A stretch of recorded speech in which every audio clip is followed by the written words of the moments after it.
Rim Country News brought to you by Jake's Corner Bar and Grill. Same stop, different horses since 1916. And by Terlucas and Brandt CPA PLLC, with a long history of providing quality CPA services right here in Rim Country.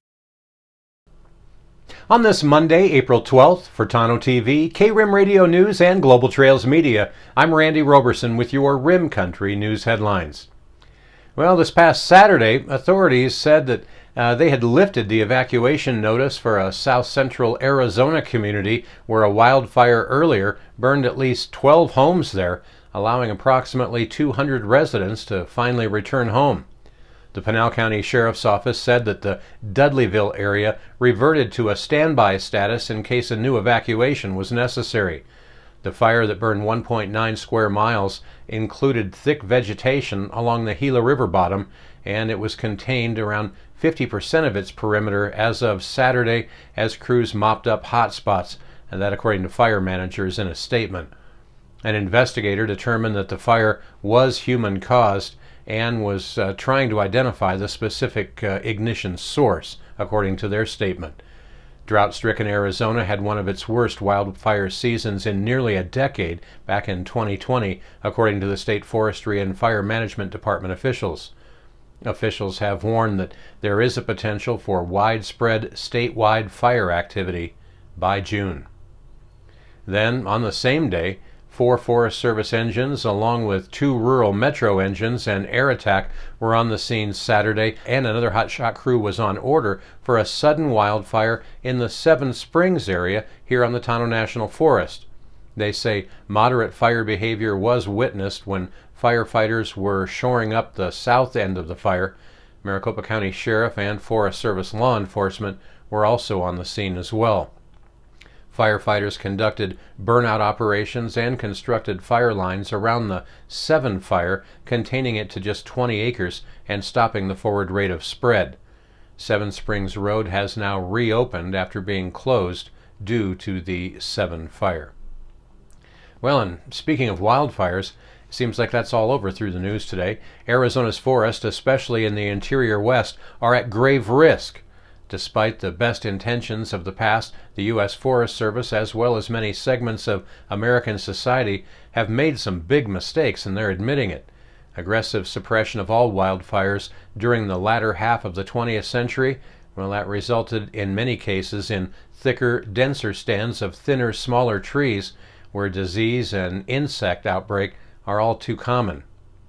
Now, Gary Roberts, the fire prevention officer for the Payson and Pleasant Valley Ranger districts, says, quote, "Contrary to a widely held misconception, effective suppression of all wildfires during most of the first half of the 20th century was not even possible because the fire equipment and apparatus wasn't yet available. It wasn't until World War II that things like slurry bombers and bulldozers and things like that became available to fight wildfire."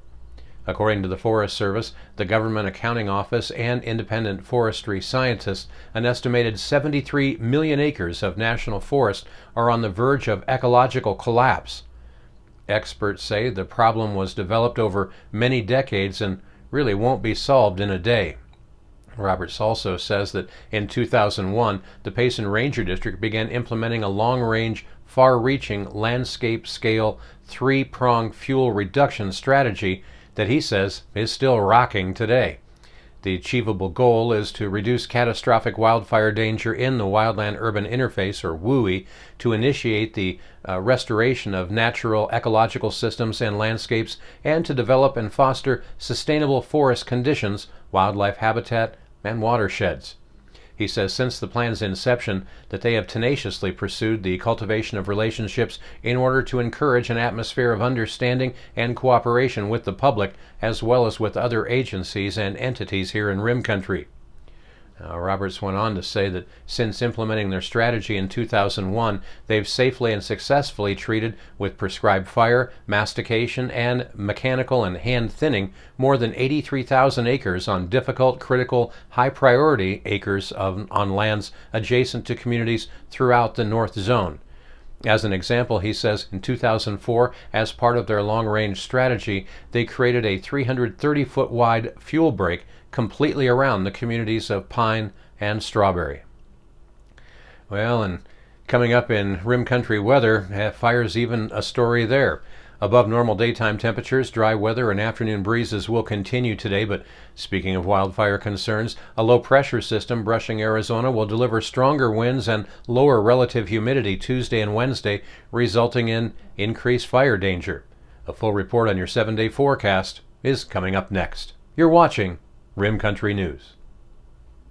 Jake's Corner Bar and Grill. It's not just a bar, it's a destination. Jake started out as an Arizona stage stop way back in 1916, and folks have been stopping here ever since. Jake's also has been famous as a popular stopping spot for travelers headed to Rim Country or Roosevelt Lake. But as more people discover this historic stop, more and more, it becomes the destination. It was even featured in the 2008 movie Jake's Corner and later featured at the Sedona Film Festival. Ice-cold beers from the tap, imported or specialty beers, a generously stocked full bar, and great food that keeps you wanting to come back again and again. Enjoy a game of pool inside or step out and enjoy the covered patio and outdoor bar with live entertainment and much more. We hope to see you soon at one of the most historic stopping spots in Arizona, Jake's Corner Bar and Grill. It's not just a bar, it's a destination. Hi, I'm Michael Dowling with the Old County Inn and Pinewood Tavern. So we've been using Lucas and Brandt probably for the last 4 years. They've been really awesome to work with, Amy and Marguerite. They do everything now from pretty much all of our payroll needs, pay all of our taxes. They even help us on Fridays to pick up our checks, which is great since they're local. But I pretty much use them for everything. They've been awesome to work with, and they take off all the things I don't have to worry about as far as taxes go, so I can concentrate on my business. But as for now, they're pretty much doing all of my personal taxes, all of our payroll needs, all of our business taxes, and very affordable and just awesome to work with, and they're local. So we really appreciate them, and they've been a great partner with us so far.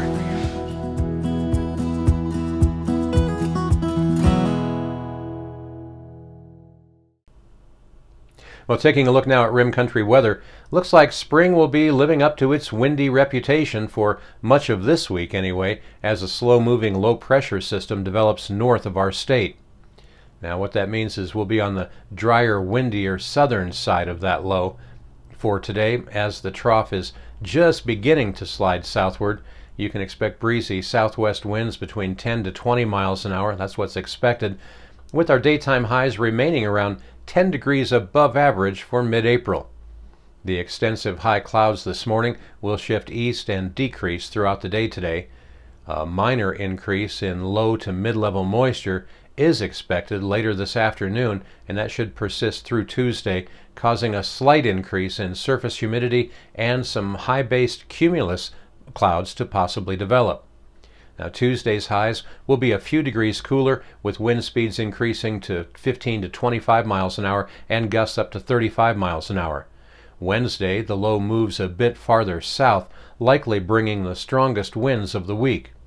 Widespread southwest winds of 20 to 30 miles per hour, with gusts 40 to 50 miles an hour along the Mogollon Rim, all the way over to the White Mountains, and all the way up to the Four Corners area, is expected.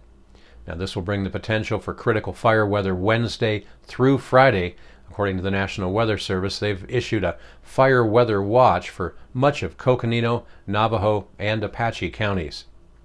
They say you can expect dry, breezy conditions and cooler temperatures, as temperatures will fall another couple of degrees. Friday through Sunday, some model differences begin to show up with a bit more uncertainty in this period. In general, weak troughing over the area as a ridge develops over the west coast is what really is expected. What that means is this is going to keep temperatures down to near normal and bring some very low shower chances into our forecast. Well, highs and lows around Rim Country today? Well, today they should look something like this. Here in Payson, under increasingly clearing skies, we should see a high today right around 76 degrees, with our low tonight dipping down to around 47. Up on top of the rim at both Forest Lakes and Clint's Well, their forecast for a high today warming up to about 67 degrees, with their low tonight only dropping down to 39, which is a lot milder than it was just a couple of weeks ago up there. Similarly, our neighbors up in the communities of Pine and Strawberry, well, they should have a high today warming up to right around 69 degrees with a low tonight near 40. Over in Young, just like in Payson, they should see a high today near 76. However, their low tonight is going to be about 5 degrees cooler than Payson, and that should be bottoming out right around 42 degrees there. Down further south in Tonto Basin, they've been flirting with 90, and they'll do it again today. Their high today expected to be right around 87 degrees, and their low tonight very mild, only dropping down to 56. Of course, down in Phoenix at Sky Harbor International Airport down there, where it's always just a little bit warmer, their high today is expected to reach 92, and tonight for a low, they're only going to cool off to 66 degrees. And that's what's happening around Rim Country. For Tonto TV, KRIM Radio News, and Global Trails Media, I'm Randy Roberson. Make it a great Monday.